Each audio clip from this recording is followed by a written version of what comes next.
రండిరా రండి మొక్కలు నాటండి, మీ చక్కని చేతులతో ఈ చెట్లను పెంచండి.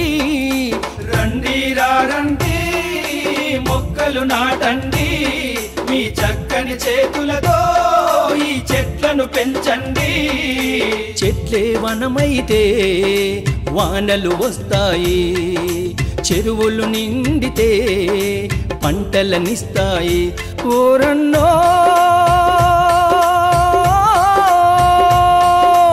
ఏ కరువు కాటకాలే అవి మనదరికి రావన్నా, ఏ కరువు కాటకాలే అవి మనదరికి రావన్నా. రండిరా రండి మొక్కలు నాటండి, మీ చక్కని చేతులతో ఈ చెట్లను పెంచండి.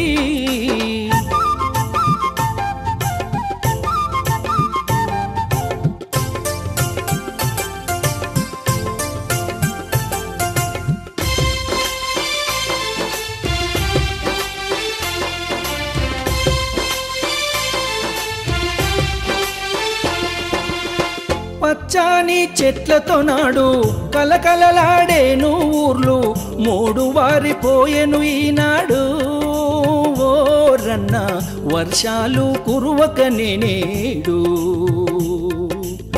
కేసీఆర్ నవ సంకల్పం తెలంగాణ హరితాహారం, పచ్చాని పంటలకు ప్రాణం. ఓరన్న ప్రతి పల్లెకు జీవనాధారం. చెట్లను పెంచితే అవి కలకలలాడుతాయి, కాలుష్యభూతములు అవి తరిమి కొడతాయి.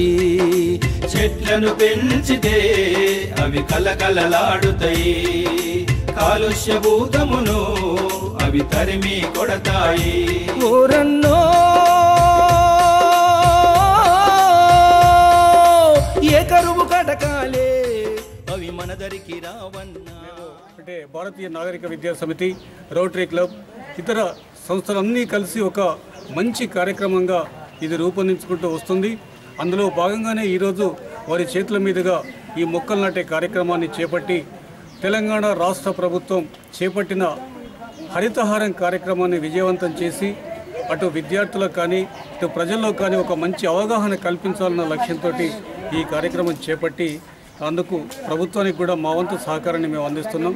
ఈ సందర్భంగా ఇచ్చేసినటువంటి మున్సిపల్ చైర్పర్సన్ విజయలక్ష్మి గారికి, కౌన్సిల్ సభ్యులు రాజేందర్ గారికి మరియు ఈ భారతీయ నాగరిక విద్యా సమితి అధ్యాపక బృందానికి అందరికీ కూడా ఇటు రోటరీ క్లబ్ పక్షాన మరియు పట్టణ ప్రజల పక్షాన మేము ధన్యవాదాలు తెలియజేసుకుంటూ ప్రజలు వినియోగించుకోవాలని, మొక్కలు నాటాలని, గ్రీన్ సిటీగా చేయాలన్న ఒక లక్ష్యాన్ని ముందుకు తీసుకెళ్లాలని సందర్భంగా కోరుకుంటున్నాం.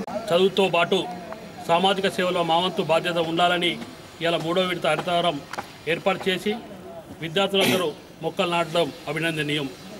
ఎందుకంటే ఈ యొక్క మానవ మనుగడకు ముఖ్య కారణం ఇలా చెట్లు. ఇలా దేశానికి మీరు ముఖ్యం, మనకు చెట్లంత అవసరం. ఈరోజు వర్షాలు కురవాలన్నా మనకు చెట్లు కావాలి. ఇలా తెలంగాణ రాష్ట్రంలో ఏదైతే చెట్ల శాతం 24% ఉంది, దాని 33% తీసుకుపోయినట్టయితేనే మనం అందరం కూడా సస్యశ్యామలుగా ఉంటాం. కావున చెట్లు పెట్టినంత బాధ్యత, దాన్ని పెంచవలసిన బాధ్యత కూడా ముఖ్యంగా విద్యార్థులపైనే ఉంది. ఎందుకంటే ఇలా కాలుష్య నివారణ కావాలంటే కూడా చెట్లు కావాలి విద్యార్థులందరూ కూడా. ఎందుకంటే చదువుతో పాటు దీని మీద పూర్తి అవగాహన ఉన్నది.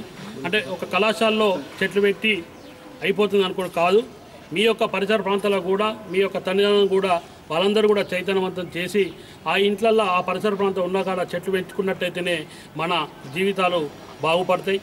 మానవ మనుగడ ముందుకు రావాలంటే చెట్లు కావాలి కనుక అందరం కూడా చెట్లు పెంచుకున్న బాధ్యత మనందరిపై ఉంది అని కోరుకుంటూ, అదేవిధంగా ఇంత వర్షాకాల సమయంలో కూడా ఇలా జగిత్యాల పట్టణంలో ధర్మసముద్రంలో నీళ్ళు లేవు. అంటే పరిస్థితి అర్థం చేసుకోండి. ఇలా గౌరవ శాసనసభ్యులు జీవన్ రెడ్డి గారు ప్రభుత్వాన్ని ఒప్పించి నీళ్ళు తెప్పించి ఇలా ధర్మసముద్రం నింపుతున్నాం అంటే వర్షం లేదు, అంటే చెట్లు లేకపోవడం కారణం. మనం దీన్ని ఒక్కనే ఉదాహరణ తీసుకొని మనవంతు ఉన్నరకు ఎక్కడైతే బాధ్యత ఉంటుందో మనందరూ బాధ్యతను బాధ్యత పూర్తిగా చేయాలని సందర్భం కోరుతూ, ఒక మున్సిపల్ ఒక డిపార్ట్మెంటే కాదు, ప్రతి ఒక్క డిపార్ట్మెంటు ప్రతి ఒక్కరికి ఈ హరితహారంలో భాగం చేస్తూ అలాగే ప్రతి ఒక్కరికి అవగాహన కల్పిస్తూ ప్రతి చోట ఈ చెట్లు నాట కార్యక్రమం కూడా చేపట్టడం జరిగింది. అలాగే ఈరోజు రాణి కాలేజ్ ఫస్ట్ ఇయర్ విద్యార్థుల చేత ఈ హరితహారం చెట్లు నాట కార్యక్రమం చేపట్టడం జరిగింది.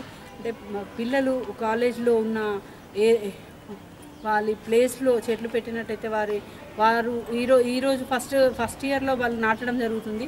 సెకండ్ ఇయర్ వెళ్ళేసరికి వారికి ఎంతగా పెరిగాయో వారికి కూడా తెలుస్తుంది. అంటే చెట్లు అనేది మనకు వృక్షాలు అనేది కంపల్సరీ. మనము లేకున్నా కానీ ప్రకృతి ఉంటుంది, కానీ వృక్షాలు లేకుంటే మనం మాత్రం ఉండము.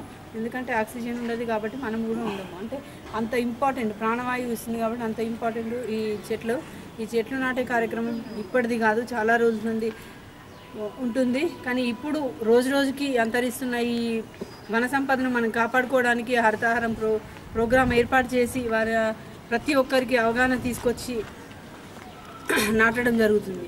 అంటే వన సంపదను మనం కోల్పోతున్నాము అనే ఉద్దేశంతో ఇప్పుడు హరితహారం పెట్టి ప్రతి చోట చెట్లు నాటినట్టయితే మన వర్షాలు ఎక్కువగా వస్తాయి. నిజంగా చూసుకున్నట్టయితే లాస్ట్ ఇయర్ మనకు నీళ్లు లేకుండే, ఈసారి కూడా లేవు. కానీ ఎస్ఆర్ఎస్పిలో ఉండడం వల్ల, అంటే మహారాష్ట్రలో వర్షం పడడం వల్ల మన ఎస్ఆర్ఎస్పిలో వాటర్ వచ్చింది. అప్పుడు ఎస్ఆర్ఎస్పి ద్వారా మన పంట పొలాలకు ఇడవడంతో మన ధర్మసముద్రం కూడా మొన్న ఏప్రిల్ వరకు కూడా ఫుల్ ఉండే.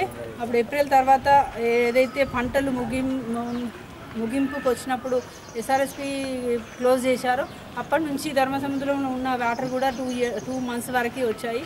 ఇప్పుడు మళ్ళీ మొన్న కూడా ఎమ్మెల్యే గారు హరీష్ రావు గారితో రిక్వెస్ట్ చేయడం వల్ల మొన్న విడుదల చేశారు. కాబట్టి అంటే ఇంత సమ్మర్లో కూడా వస్తున్నాయి అంటే అది ఎస్ఆర్ఎస్పి ద్వారానే. మనకు వర్షాలు లేకపోవడం వల్ల మన చెరువులలో కుంటలలో నీళ్లు లేకుండా పోయాయి. కాబట్టి మనం చెట్లు పెంచి ఆ చెట్లతోని వర్షాలు పడేలా చేసుకుంటే ఏ దాని మీద ఆధారపడాల్సిన అవసరం మనకు ఉండదు. కాబట్టి ప్రతి ఒక్కరూ ఈ చెట్లు నాటి వీటిని పెంచి పోషించాల్సిందిగా కోరుకుంటూ జగిత్యాల హరిత జగిత్యాలుగా